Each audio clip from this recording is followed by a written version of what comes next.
이번 시간에는 정당에 대해서 살펴보도록 하겠습니다. 한국 정부의 큰 얼개를 도면으로 그리면 이렇게 되죠. 중앙정부기관이 있고 지방자치단체가 있고, 그래요. 행정부가 있고 입법부가 있고 사법부가 있죠. 대통령, 국무총리, 행정부, 국군, 감사원, 선거관리위원회, 이런 기관들은 분리되어 있긴 하지만 행정부로 볼 수 있겠죠. 국회는 입법부. 그래요. 법원과 헌법재판소는 사법부로 볼 수도 있죠. 그래요.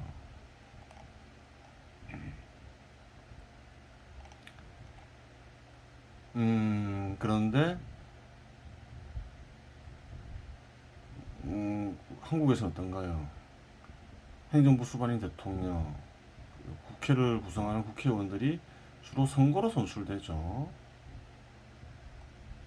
선거로 선출되는데 정당 출신들이 대부분이죠. 그래요. 그러면 이 도면에 정당을 넣어 볼 수가 있겠죠. 그러면 이렇게 되겠죠. 그래요. 여당, 야당. 공적 기관들, 정부 기관들에는 이 동그라미가 있는데 이건 사각형이 있죠. 사각형이 왜 있을까요? 공적 자본이 아니라는 얘기겠죠. 정부 기관들은 공적 자본이죠. 그런데 정당은 공적 자본이 아니죠. 조건이 되면 누구나 만들 수 있잖아요. 기업하고 똑같잖아요. 한번 볼까요? 한국의 정당법에 나와 있죠. 4조. 정당은 중앙당이 중앙선거관리위원회 등록함으로써 성립한다. 제1항의 등록에는 제17조 및 제18조의 요건을 구비하여야 한다. 17조, 18조 요건만 갖추면 정당을 만들 수 있겠죠. 볼까요? 제17조. 정당은 5개 이상의 시도당을 가져야 한다. 이게 첫 번째 조건이고, 두 번째 조건은 시도당은 1천인 이상의 당원을 가져야 한다. 그래요.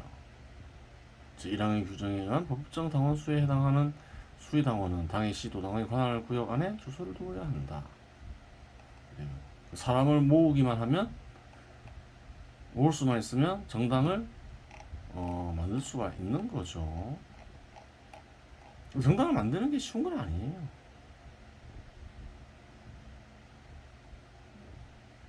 하지만 이제 모으면 이제 누구나 이렇게 만들 수가 있는 거죠.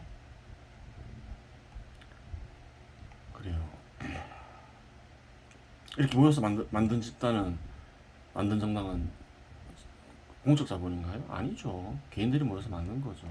사적 자본인 거예요.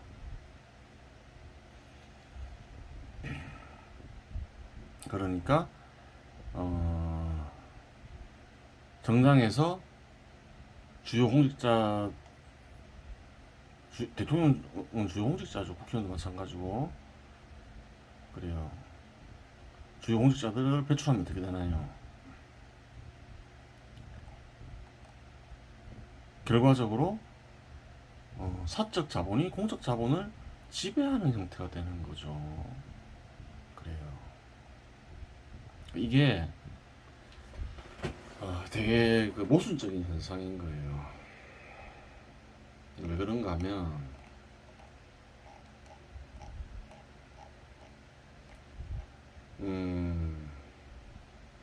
시장 지배 현 시대는 시장 지배 시대라 했죠. 그 전에는 고대 농경국가 시대였죠. 고대 농경국가 시대는 왕이나 귀족이 지배를 했죠. 시장 지배 시대가 도래하면서 왕과 귀족이 사라졌죠. 그 문명이 어느 정도 발전한 국가에서는 선거를 도입했죠. 선거를 도입한 이유는 무슨 이유일까요? 왕을 없애고, 왕이나 귀족을 없애고. 사적으로 운영하지 말라는 뜻이 간직되어 있는 거죠. 선거 자체가 중요한 건 아니에요. 선거라는 것은 사적으로 운영하지 못하게 하는 어떤 장치인 거죠. 그래요. 그런데 선거를 하니까 어떻게 되나요? 사적 자본인 정당이 그래요. 공적 자본을 지배하는 현상이 일어나는 거예요.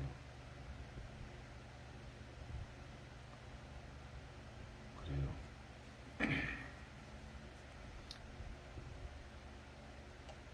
그러면 문제가 생길 수가 있겠죠. 공적 자본은 어떻게 운영돼야 되나요? 공적으로 운영돼야 되잖아요. 근데 정당이 개인적으로나 집단적으로 사적인 목적을 가질 수가 있잖아요. 사적인 목적을 실현을 위해서 그래요. 권력을 사용할 수 있게 되는 거죠. 그런 문제가 있는 거예요.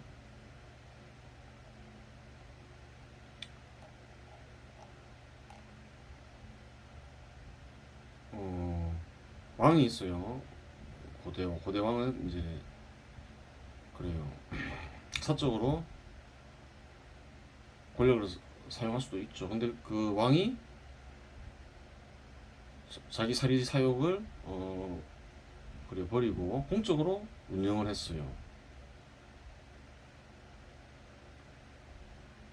그럼 나는 괜찮겠죠. 그래 선거를 뽑았다 하더라도 정당이 그래 정당이 배출한 어떤 권력자가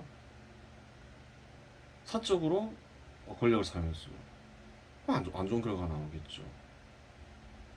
그래요. 그러니까 시스템을 아무리 공적인 형태를 띠게 만들더라도 이런 허점들이 있다는 거예요.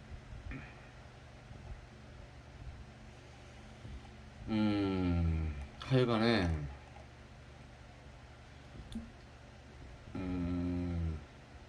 이 정부 도면에 정당을 넣으면 이렇게 되죠. 한국 같은 경우에 보면 여당은 통제권이 있겠죠. 대통령에 대한 통제권도 있겠죠. 대통령을 배출했으니까. 그래요.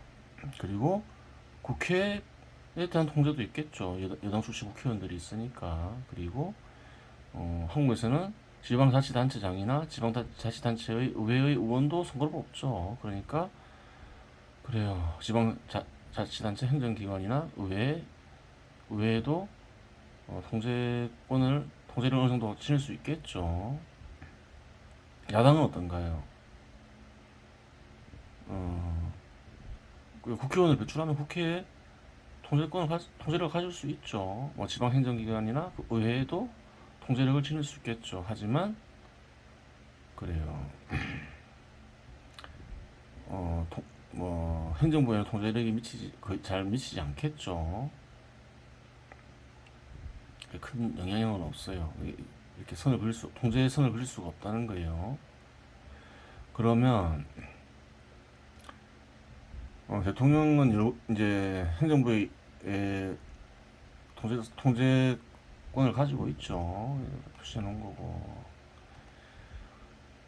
그래요. 뭐 여러 군데 통제권을 가질 수 있겠죠. 대통령, 국회에도 통제권을 가지고 있죠. 한국에서는 뭐 거부권이 있잖아요. 뭐 그것보다도 정당과의 관계를 보면 대통령 역시 여당에 대한 통제권이 있을까요, 없을까요? 통제권이 있죠. 한국에는 그렇다는 거죠. 한국에서는 오히려 여당이 대통령에 대해서 가지고 있는 통제권보다 대통령이 여당이 가지고 있는 통제권이 더 많죠. 그런 신뢰를 볼 수가 있잖아요. 당대표하고 대통령하고 다툼이 생기면 다 대통령 편 들잖아요. 거기에서 증명이 되는 거죠. 어떤 식으로 어떤 통제권을 가졌길래 그렇게 되는가, 그런 부분은 뭐 살펴볼 수 있겠지만 그래요. 여당에서 대통령을 배출하면 대통령이 그 여당이 가진 통제권이 커요. 그래요. 최근에 보면 당대표와 대통령이 다툼이 일어나니 당대표 편을 드는 이들은 거의 없잖아요. 옛날에도 그랬어요. 6, 7년 전에 그래요. 당대표와 대통령의 다툼이 일어났죠. 공천권과 관련해서. 그래요. 다투다가 어떻게 됐나요? 총선에서 거의 패배를 했죠. 재밌긴 재밌어도 다투는 모습을 보면 뭐 사람에 따라서는 한심하게 볼 수도 있는 거예요. 그런 일이 있었고, 하여튼 어떻게 통제권을 가지고 있을까 대통령이, 이제 그런 생각해 볼 수 있잖아요. 대통령은 주요 공직자들을 임명하죠. 그래요. 정당 소속 당원들, 주요 당원들을 그래요. 정부의 주요 요직에 임명할 수 있잖아요. 뭐 그런 것도 있을 것이고 여러 가지가 있겠죠. 지원도 할 수 있을 테고. 그 정당이 권력을 잡는 게 목적이잖아요. 그 대통령을 배출했으면 또 정당은 또 대통령을 보좌해야 되는 역할이 있는 거죠. 그 여당의 당 대표는 그렇게 힘이 없어요. 그 대통령을 보좌해야 되기 때문에 어떻게 보면 대통령이 여당의 실질적인 당 대표라고 볼 수 있는 거죠. 그래요.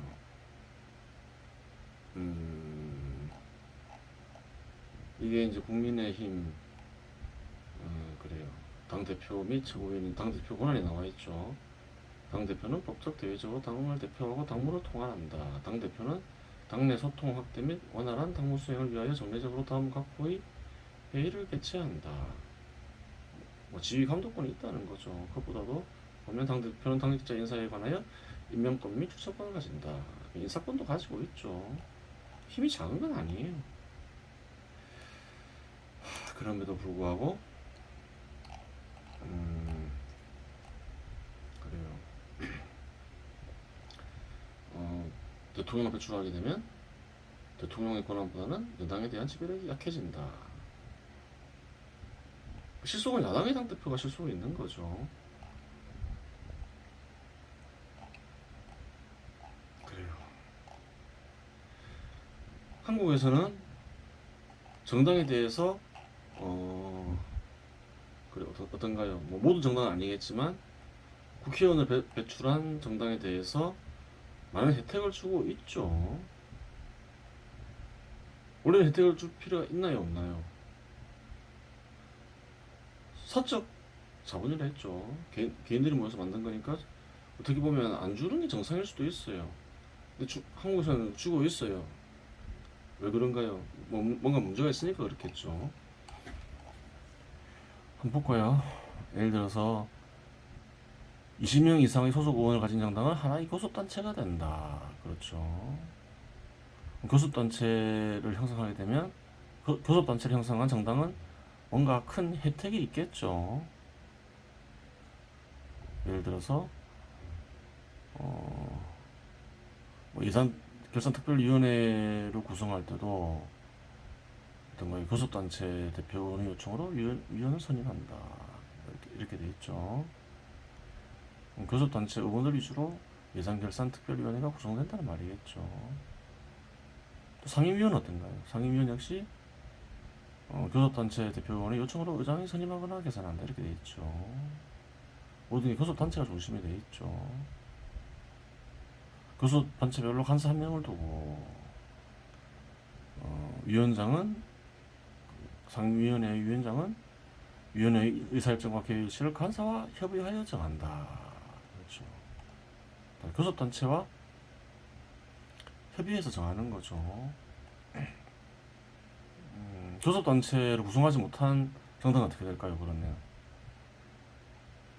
그래요. 뭐 큰 역할을 못 하겠죠.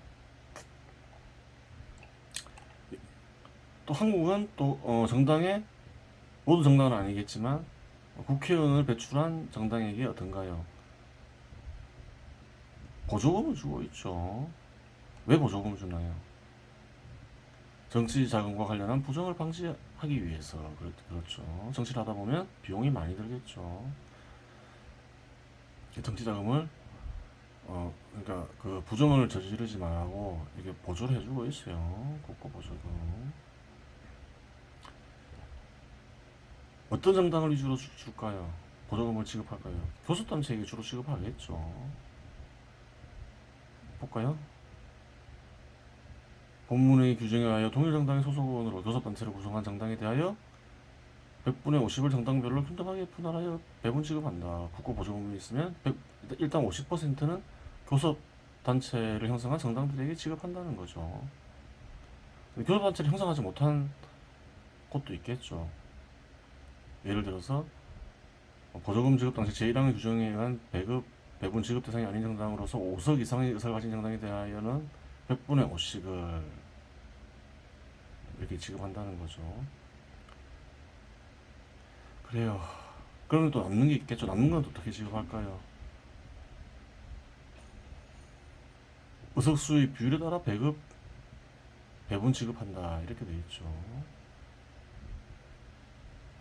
교섭단체가 의석수가 많으니까 또 대부분 교섭단체를 형성한 정당에게 지급이 되는 거죠. 그래요. 국회의원을 배출한 정당은 괜찮아요. 사람들이 모이니까 또 어떤가요? 당비를 받을 수도 있고 괜찮죠. 또 국회의원을 배출하면 국고 보조금도 받을 수 있고 그래서 괜찮아요. 새로운 정당이 생기기가 쉽지는 않겠죠. 그래요. 집단의 재정 상태가 완전히 다르니까 그런 부분이 있는 거예요. 한국에서는 정당 정치를 장려하고 있죠.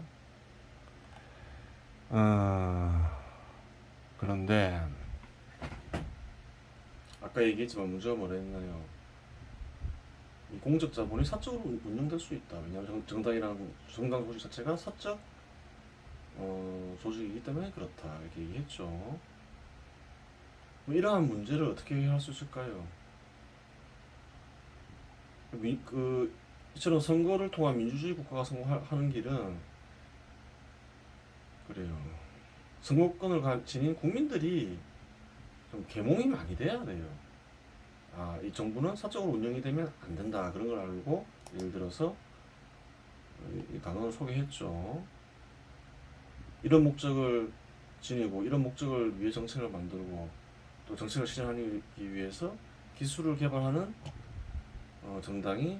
정당만이 그래요. 공직에 진출할 수 있다. 그런 확고한 어떤 신념이 없으면